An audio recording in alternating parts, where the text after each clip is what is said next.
This channel does not promote any violent, harmful, or illegal activities. All content provided by this channel is meant for an educational purpose only. Cancer Healer Center, a new beginning.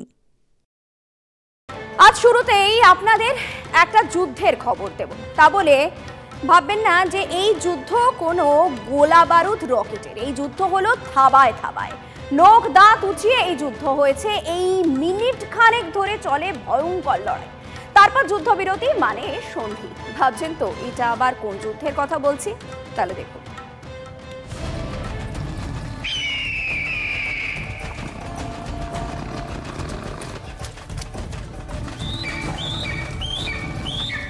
জঙ্গলের রাজত্ব কেমন হয়, সেখানে রাজায় রাজায় যুদ্ধই বা কোন পর্যায়ে পৌঁছায়, সম্প্রতি সেই ছবি সামনে এসেছে।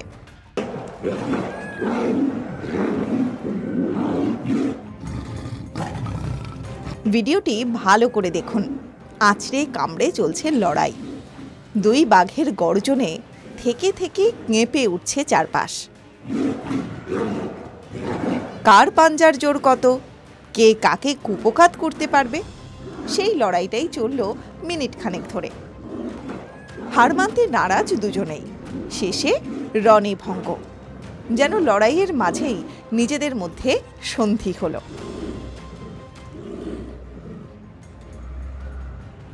যুদ্ধ শেষে লেজ নাড়তে নাড়তে জঙ্গলের গভীরে হেঁটে চলে গেল দুজন। শত্রুতা ভুলে তখন যেন দুই বন্ধু। সোশ্যাল মিডিয়ায় দুই বাঘের এই লড়াইয়ের ভিডিও ভয়ঙ্কর ভাইরাল হয়েছে।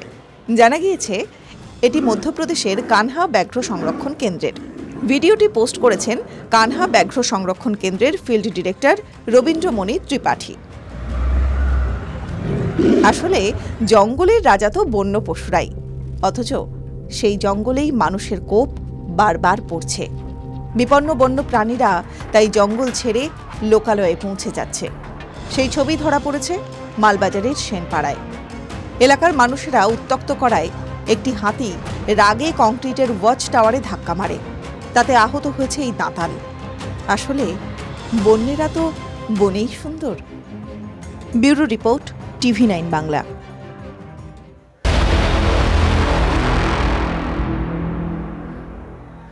চোখ রাখা যাক এই রাজ্যের খবরে। ধুমধাম করে সরস্বতী পুজো হচ্ছে গোটা বাংলা জুড়ে। মৃন্ময়ীর আরাধনা আর তারই মাঝে চিন্ময় নির্যাতন। এবার জয়নগরে 28 বছরের তরুণীকে মাঠে টেনে নিয়ে গিয়ে ধর্ষণের পর খুনের চেষ্টার অভিযোগ উঠল।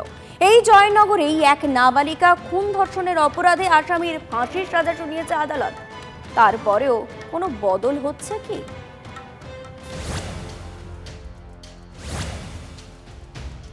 রবিবার সকালে তখন বাগদেবীর আরাধনার প্রস্তুতি চলছে। হঠাৎ ফাঁকা মাঠে মহিলার গোঙানির শব্দ পেয়ে ছুটে যান গ্রামবাসীরা।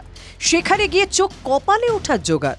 গলায় ওড়না জড়ানো অবস্থায় পড়ে রয়েছে তরুণী। জামা কাপড়ে কাদার দাগ, ঠিকমতো কথাও বলতে পারছেন না। পুলিশ গিয়ে তাকে উদ্ধার করে। গুরুতর অসুস্থ অবস্থায় বারুইপুর মহকুমা হাসপাতালে চিকিৎসা চলছে তার। জানা যায় তরুণীর বাড়ি মগরাহাটে। তিনি বিবাহিত। নির্যাতিতার অভিযোগ, তার পরিচিত সাব্বির নামে এক ব্যক্তি অপহরণ করে নির্জন জায়গায় নিয়ে যায়।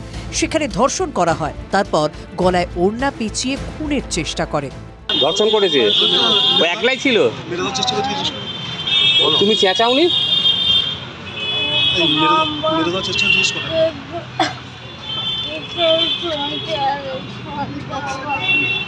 তোমাকে কি ধর্ষণ করার পর মেরে দেওয়ার চেষ্টা করেছিল?